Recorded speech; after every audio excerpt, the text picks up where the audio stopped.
सुप्रभात. मी आता हा एक माणसाचा हेल्दी ब्रेकफास्ट बनवत आहे. ह्याच्यामध्ये प्रोटीन आहेत, फायबर आहेत आणि कार्बोहायड्रेट्स असं तिन्ही आहे. माझ्याकडे ज्वारीची एक शिळी भाकरी होती, ती मी मिक्सरमधनं काढलेली आहे. ज्वारीची भाकरी तशी ताजीच खायला बरी वाटते, शिळी झाल्यावरती ती खराब होते, म्हणजे खावीशी वाटत नाही.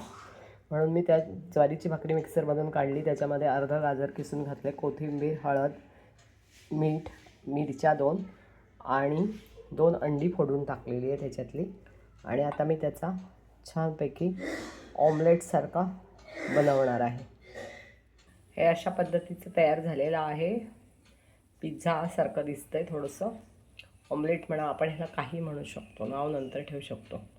आणि आता ह्याच्यावर थोडा वेळ मी झाकण ठेवणार आहे वाफ येण्यासाठी. ह्याच्यावर मी आता झाकण ठेवलेलं आहे. 2 मिनिट वाफ येऊन द्यायची आणि मग हे उलटण्याचा, पलटी मारण्याचा प्रयत्न करणार आहे.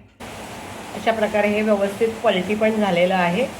आता 1-2-3 मिनटं परत दुसऱ्या बाजूने शेकवून घ्यायचं आणि मग हे शिळ्या भाकरीचं ऑमलेट म्हणा, पिझ्झा म्हणा, गरिबाचा काही म्हणा, याला पण एक छान हेल्दी नाश्ता झालेला आहे. आणि अन्न हे पूर्ण ब्रह्म. सध्या पाऊस कसाही पडतोय, त्यामुळे शेती संकटात आहे. अशा वेळेला शिळं अन्न पण टाकून देणं बरोबर नाही आहे. म्हणून मग मी हे काहीतरी असं डोकं चालवते आणि ही एक छान रेसिपी बनवलेली आहे.